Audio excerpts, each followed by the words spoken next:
Hello, Stephanie Joy with All Things Social Security. We had a Q&A with a short little clip discussion on a particular topic. So I'm going to attach it for you here. It might be something that you're interested in if you clicked on this header. And following that, we're going to go through it a little bit more. So just wanted to give you the heads up. This is where it started from, and then we'll have the bigger discussion right after. All right, chat with you later. Bye-bye. Good morning to you too. Kevin says it's true. A non-article review is in the Oh no, that's not true. um, People that get awarded but don't know it yet, and this could be after an initial or a recon, they don't know it. They just get the notice that says a decision has been made. We're not telling you what it is, and it is now in non-medical review. And some of those are actually the wins. This is what I was saying before, Kevin. It's happening. They're sending it out to everyone upon which a determination has been made. And people that are paying attention to what we talk about now know that it doesn't mean that you won, even though it should. It doesn't. However, if you did win, you're still going to see that message. And I'm like, ooh, it went to federal quality review. So a determination was made, went to federal quality review. I had this perception, they haven't screamed it out yet, that when things go to federal quality review, it's because they were an award. The adjudicator decided to award, and they're double checking that that adjudicator followed all of the federal rules that that adjudicator, regardless of what state they're working in, has to comply with. But it means that that adjudicator saw our arguments, saw the medical evidence, and agreed in one shape or form. Doesn't tell us what onset date they may have decided. Is it going to be the one that we asserted? Is it going to be a later one? But that was good news. Federal quality review. At that point, I didn't know the true final end decision was, but it sounded very hopeful because I heard federal quality review. So I did find out later that it was.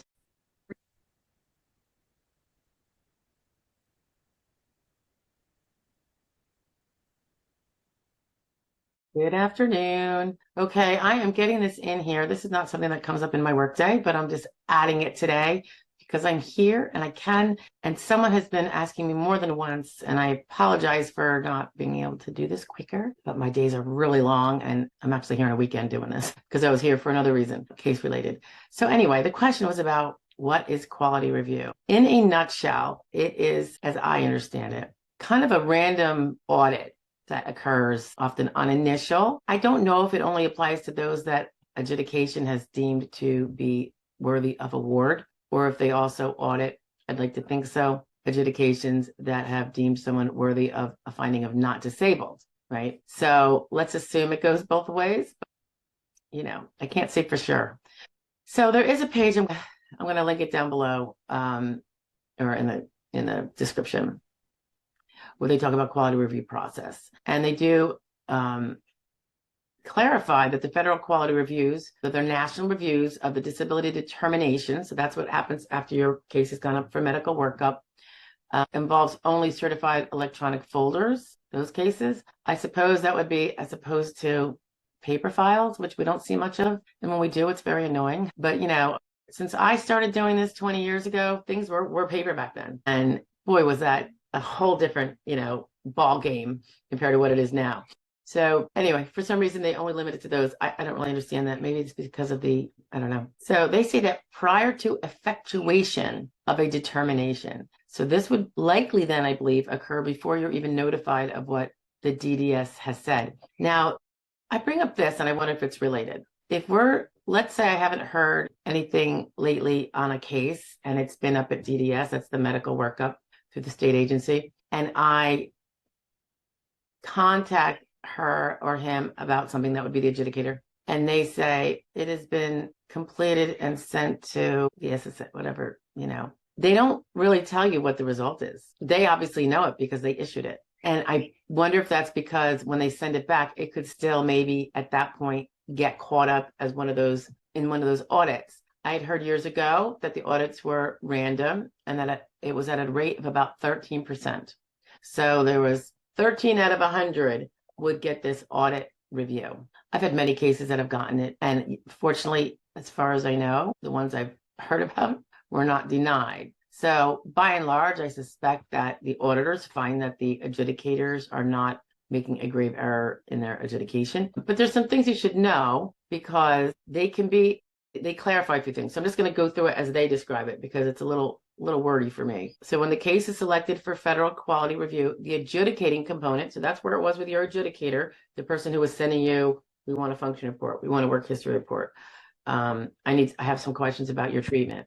That person, so it's not your field office. The adjudicating component receives an alert via the National DDSS, that's Disability Determination Services System. And so they know that their case has been selected for audit, the one that they decided or determined a result for. So then it gets transferred to a review component. So it's no longer with the adjudicator. It says here, the Office of Quality Review, so that's where it's getting reviewed, right, on this quality auditing type of thing. It reviews sampled cases to ensure that the evidence supports the determination and the determination conforms to the SSA's policies and procedures. So when reviewing the determinations, the quality reviewers use the same policy and procedural guidelines that the adjudicators used. And they do have a link for an explanation of the types of quality review samples. We could maybe look at that in a minute. The Office of Quality Review can return a claim with a deficiency or a technical corrective action. Those are two different things. Technical corrective action is TCA. So it's a deficiency or a TCA, and it goes back to the adjudicating component when the proposed corrections would affect the disability determination or the period of disability if they found you disabled, or when the overall determination does not adhere to certain technical requirements. The adjudicating component, again, that's your adjudicator who made the determination before it got sample audited, may use an informal resolution request process and or submit a request for program consultation for any initial return on a deficiency when the adjudicator does not agree with the reviews, so I guess it can go a little back and forth between the two of them when they're not agreeing. One says my determination is correct, and the other one is saying, I think you did this. There are other processes that the adjudicator can go through, apparently, something called an IRR process for disagreements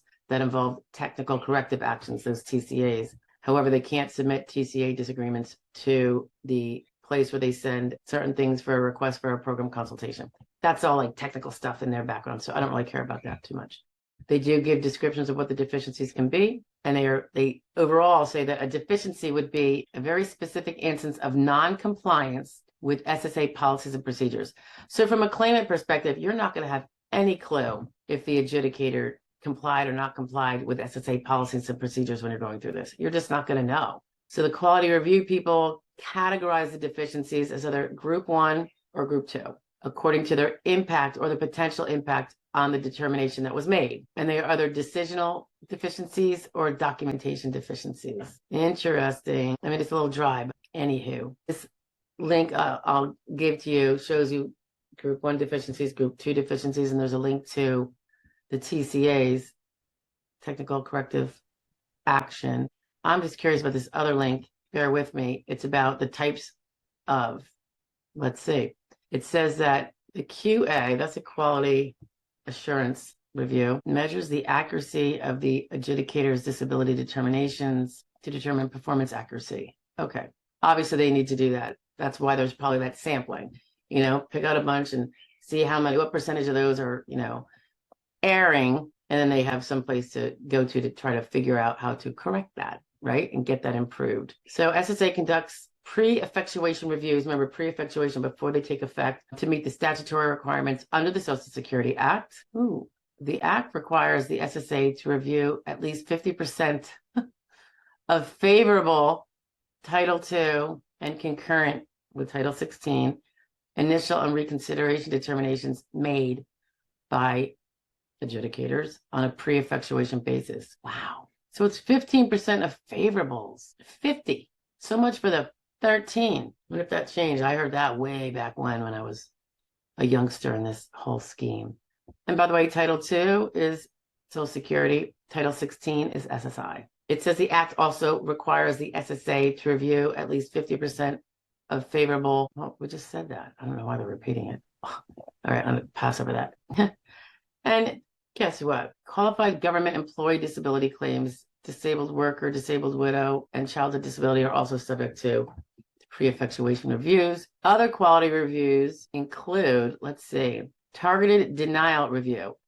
What is this? A TDR is a discretionary review of denial determinations. The review uses a predictive model, blah, blah, blah, blah, blah, similar to the one used in the pre-effectuation of the favorables, to identify and select cases based on deficiency-prone case characteristics. Well, I'll tell you something. The number of denials I see that I believe shouldn't be denials on initial and recon, as in not that just because the person's disabled, because that doesn't necessarily mean that they should be awarded under the rules, because if they have no evidence of the disability or very insufficient evidence, I totally understand a denial. And I feel like part of my job is to urge and advise the person on how to improve that evidence so then we can get it to a win.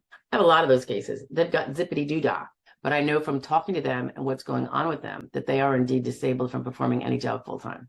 But they haven't, for whatever reason, gotten sufficient evidence. A lot of the time it has to do with a lack of insurance, lack of treatment, therefore. Sometimes they have the insurance, so they're just not using it, and that's when I give them a swift kick in the butt. I just did a recent video on, and it came up because of something that happened in my practice where a person has been winging treatment for a number of years, not realizing that she could apply for Medicaid. She's been going without insurance, not even knowing that this was an option. It was heartbreaking to me. So the person already filed a claim, but got denied because there is some severe hospitalizations because the only thing the person could do was go to the ER.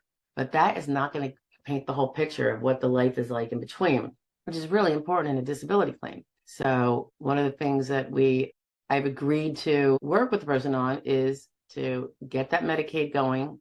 You got to try and appeal if they don't give it to you. And that I will probably jump on the case regardless and keep working with the person. It's the type of case you can keep reapplying over and over again because it's SSI. And that's, not something I really want to spend my time doing 10 years on a case, but if it helps this young person get there, because slowly but surely, then I'll do it, because if a person needs it, they need it. Someone's got to help them, right? So it's just interesting that they do targeted denial reviews, but I don't see them saying that it's 50% like it is with the awards. Notice that?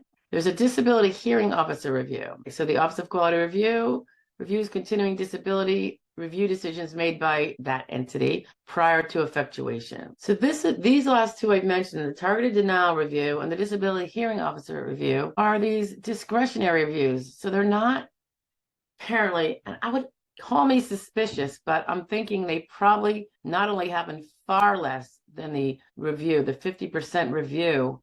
I can't believe it's that high. Like, where do they get this money from to do this? And the staff, I mean, we don't have enough staff processing cases in the SSA. But anyway, they're both discretionary. So I have a feeling that when times are tight like they are now and the SSA is understaffed, this stuff probably doesn't happen. This might be just one more reason why rarely, if ever, is getting denied on initial a reason to not appeal. There can be remote instances when it is. And I tell people when I think it is, that they might be better off, regrouping and restarting. This is crazy. I don't know. Maybe it's just me. Quality review, generally randomly sampled. Whew, that 50%. When did I hear about it being 13? How many years ago was that? And when, if that was so, when did it change? No idea. But I'm reading right here, and I'm going to link this to you guys so you can see that 50% apparently get reviewed. Interesting. Okay. Fascinating. All right. I'll leave you with that. Happy weekend, guys. Talk to you later.